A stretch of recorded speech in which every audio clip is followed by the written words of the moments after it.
This is episode 22, pronouns versus determiners. Now, so far we have actually looked at pronouns and determiners separately, and these are some of the ones that we've come up with for each. There's by no means a definite list, but for pronouns we have words such as I, me, his, you, him, those, these, your, ourselves, he, it, that, mine, this, theirs, themselves, and we. And for determiners, we have words such as this, their, my, his, that, your, these, those, our, its, and her.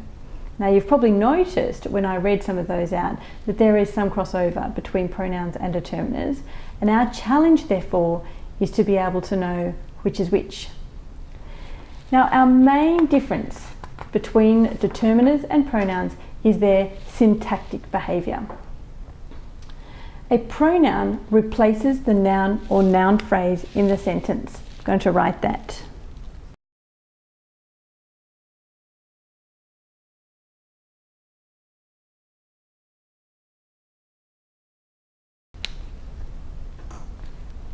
A determiner, on the other hand, precedes the noun in the sentence and is part of a complex noun phrase. So I'll write that too.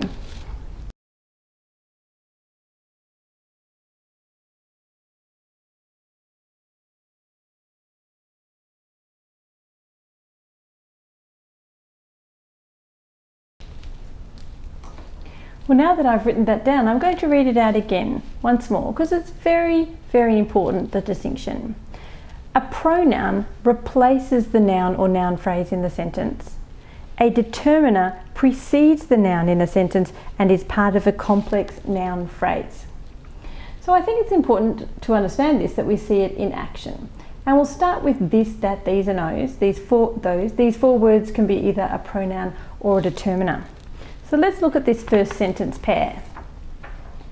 Sentence 1, these books are really dusty.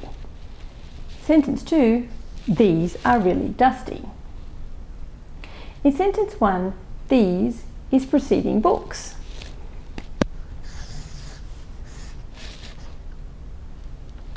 But the noun books is still there.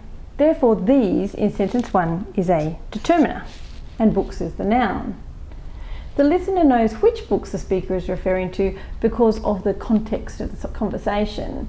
Maybe they are standing next to a bookshelf, or the speaker is pointing to a pile of books on a nearby desk. In this sentence, the determiner these is figuratively pointing to some dusty books. On the other hand, we know that these in sentence 2 is a pronoun because it has completely replaced the word books. The interlocutors are still relying on context to make meaning from the utterance, and the speaker has used these to refer to the dusty books, or there might not actually be books in this sentence. It could just be a vase, several vases, or something like that. But either way, both the speaker and the listener are aware of what it is that the person is talking about. Now, let's have a look at the next two sentences and see if you can determine which that is a determiner and which that is a pronoun. We have sentence 1, that looks well loved. And then we have, that toy looks well loved. Now, if you said that in sentence 3, or this first sentence here, that looks well loved, is a pronoun, and that in this sentence here is a determiner, then you would be absolutely right. Because here, that is replacing the whole noun phrase, and in this sentence here, that is preceding toy. So it's part of a complex noun phrase. So this is the pronoun because there is no noun that follows, and this is a determiner because it's preceding toy. Now, a similar investigation of the syntactic behavior of pronouns and determiners can be observed for possessive. Consider pronouns mine, yours, his, hers, it, ours, and theirs. Now, these replace the whole noun phrase. In contrast, the possessive determiners are my, your, his, her, its, our, and their. Now, apart from his and its, which are exactly the same for both pronouns and determiners, the list of possessive determiners clearly calls for a noun to follow. Consider the following. that is my hat, as opposed to that hat is mine. Now in this situation, my is a determiner because it precedes the noun hat, and it makes up a complex noun phrase. On the other hand, mine is the pronoun because it replaces the entire noun phrase. Now there is actually a determiner in this sentence, and that is that. That is a determiner because it's coming before hat. Okay? But mine is the pronoun in this sentence, and my for my hat is the determiner. Now I think we can take a look at one more example. Here we go.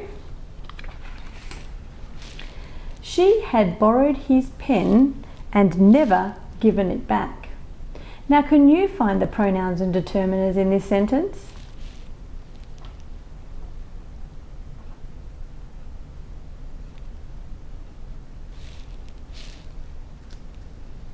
I found two pronouns, she and it. She, pronoun, it, pronoun replacing the pen. And I found one determiner, his, as in his pen. So if there were any confusion between pronouns and determiners, it's probably most obvious in our confusion of its and there and there. So let's take a look at that. Its, this its, is a combination of it, the pronoun, and is, the verb. In its contracted form, there is an apostrophe which replaces the I in is. It, on the other hand, is the possessive determiner that comes before a noun. That stool belongs to the piano over there. That's its, the piano's, stool. Similarly, there is the pronoun, they attached to verb are. And there is the possessive determiner preceding the noun. They are coming tomorrow. Do you know their food requirements?